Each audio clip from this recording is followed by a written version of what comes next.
ಜೈ ಶ್ರೀರಾಮ್ ಜೈ ಶ್ರೀರಾಮ್ ಜೈ ಶ್ರೀರಾಮ್. ಭಗವದ್ಭಕ್ತರೇ, ಶ್ರೀ ರಾಮಕ್ಷೇತ್ರ ಮಹಾಸಂಸ್ಥಾನ ನಿತ್ಯಾನಂದ ನಗರ ಧರ್ಮಸ್ಥಳ ಇಲ್ಲಿ ವರ್ಷಂಪ್ರತಿಯಂತೆ ಶ್ರೀ ರಾಮ ತಾರಕರ ಜಪಸ್ಮರಣೆಯ ದಿನ ಜಾತ್ರೆ ಇವತ್ತು ಪ್ರಾರಂಭ ಆಗಿದೆ. 23-26ರಿಂದ ಪ್ರಾರಂಭ ಆಗಿ ಸುಮಾರು 27ನೇ ತಾರೀಕು ಬೆಳಗ್ಗೆವರೆಗೆ 7 ದಿವಸದ ಶ್ರೀ ರಾಮನಾಮ ಸಪ್ತಾಹದ ತಾರಕ ಮಂತ್ರ ಜಪದ ಸ್ಮರಣೆ ಆಗ್ತಾ ಇದೆ. ಇದೊಂದು ಭಾಳ ಅದ್ಭುತವಾದಂಥ ಒಂದು ವಿಚಾರಧಾರೆ. ಮಾನವನ ಬದುಕಿನಲ್ಲಿ ಶ್ರೀರಾಮ್ ಜೈ ಜೈರಾಮ್ ಎಂಬ ತಾರಕ ಮಂತ್ರ, ಅದನ್ನು ವಿಜಯಿ ಮಂತ್ರ ಅಂತ ಹೇಳಲ್ಪಟ್ಟಿದೆ.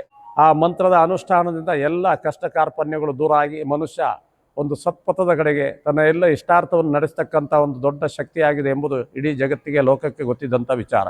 ಅಂತಹ ಶ್ರೀರಾಮನಾಮ ತಾರಕ ಮಂತ್ರವನ್ನು ಇಲ್ಲಿ ಶುರು ಮಾಡಿ ನಾವು ಸುಮಾರು 66 ವರ್ಷ ಆಯಿತು. ಆ ಪ್ರಕಾರ ಇವತ್ತಿಂದ ಪ್ರಾರಂಭ ಆದಂಥ ಜಾತ್ರೋತ್ಸವ ಸುಮಾರು 27 ತಾರೀಕುವರೆಗೆ ನಡೀತಾ ಇದ್ದೇನೆ. ಅದರಲ್ಲಿ 23, 24, 25, 26, 27 ಚಂದ್ರಮಂಡಲ, ಪುಷ್ಪರಥ, ಆಮೇಲೆ ಬೆಳ್ಳಿ ರಥ, ಹನುಮಾನ್ ರಥ, ಬ್ರಹ್ಮರಥೋತ್ಸವ 27ನೇ ತಾರೀಕು ಬ್ರಹ್ಮರಥೋತ್ಸವ ಈ ಕ್ಷೇತ್ರದಲ್ಲಿ ನಡೆಯಲಿಕ್ಕಿದೆ.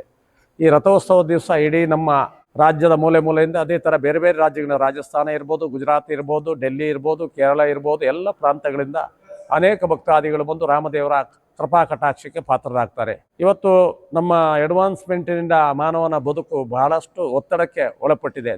ಒಂದು ಏನು ಅಡ್ವಾನ್ಸ್ಮೆಂಟ್ ಅಂತ ಹೇಳ್ತೀವಲ್ಲ, ಆಧುನೀಕರಣದ ಕ್ರಿಯೆಯಲ್ಲಿ ಮನುಷ್ಯ ತನ್ನ ಆಧ್ಯಾತ್ಮಿಕತೆಯನ್ನು ಮರೆಯುವಂಥ ಒಂದು ಕಾಲಘಟ್ಟ. ಧ್ಯಾನ, ತಪಸ್ಸು, ಪೂಜೆ, ಪತೆ ಇದೆಲ್ಲ ಯಜ್ಞಗಳು ನಿರಂತರ ಮಾಡಲಿಕ್ಕೆ ಜನಕ್ಕೆ ಕಷ್ಟ ಸಾಧ್ಯ ಅಂತ ನನ್ನ ಗುರುಗಳಿಗೆ ಗೊತ್ತಿತ್ತು. ಆ ಪ್ರಯುಕ್ತ ಅವರು ಪ್ರತಿಯೊಬ್ಬ ಮನುಷ್ಯನು ಬಂದು ಇಲ್ಲಿ ರಾಮನ ಸನ್ನಿಧಿಯಲ್ಲಿ ಶ್ರೀರಾಮ್ ಜೈ ಜೈರಾಮ್ ಎಂಬ ತಾರಕ ಮಂತ್ರವನ್ನು ಜಪಿಸುವುದರ ಮುಖಾಂತರ ನಿಮ್ಮ ಕಷ್ಟ ಕಾರ್ಪಣ್ಯದಿಂದ ದೂರ ಆಗಬೇಕೆಂಬ ಚಿಂತನೆಯನ್ನು ನಡೆಸಿದರು.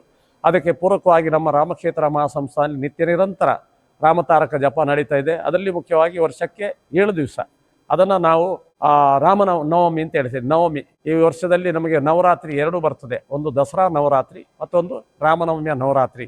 ಆ ಪ್ರಯುಕ್ತ ಇವತ್ತು ಆ ರಾಮನವಮಿಯ ಒಂದು ಜಾತ್ರೋತ್ಸವ ಪ್ರಾರಂಭ ಆಗಿ ನಾಡ್ದು 27ಕ್ಕೆ ರಾಮನವಮಿಯ ದಿವಸ ಅದರ ಪೂರ್ಣ ಮಂಗಲೋತ್ಸವ ನಡೆಯಲಿಕ್ಕಿದೆ. ಎಲ್ಲ ಕಾರ್ಯಕ್ರಮಕ್ಕೆ ನಮ್ಮ ರಾಜ್ಯದ ಎಲ್ಲ ಭಕ್ತಾದಿಗಳು ಕೈ ಜೋಡಿಸಿ ಅಥವಾ ಬರಲಿಕ್ಕೆ ಆಗದ ನಿಮ್ಮ ಮನೆಯಲ್ಲಿ ಶ್ರೀರಾಮ್ ಜೈ ಜೈರಾಮ್ ಎಂಬ ತಾರಕ ಮಂತ್ರವನ್ನು ಜಪಿಸುವುದರ ಮುಖಾಂತರ ನಿಮ್ಮ ಬದುಕಿನ ಭಾಗ್ಯೋದಯವನ್ನು ನಡೆಸ್ಕೊಳ್ಳಿ ಅಂತ ಹೇಳ್ತೇನೆ. ಈ ಕಾರ್ಯಕ್ರಮದಲ್ಲಿ ನಮ್ಮ ತಾಲೂಕಿನವರು, ಜಿಲ್ಲೆ ಎಲ್ಲ ಭಕ್ತಾದಿಗಳು ಭಾಗವಹಿಸಿ ಶ್ರೀರಾಮದೇವರ ಕೃಪೆಗೆ ಪಾತ್ರರಾಗಬೇಕಾಗಿ ಈ ಮೂಲಕ ಕೋರ್ತೇನೆ. ಜೈ ಶ್ರೀರಾಮ್ ಜೈ ಶ್ರೀರಾಮ್ ಜೈ ಶ್ರೀರಾಮ್.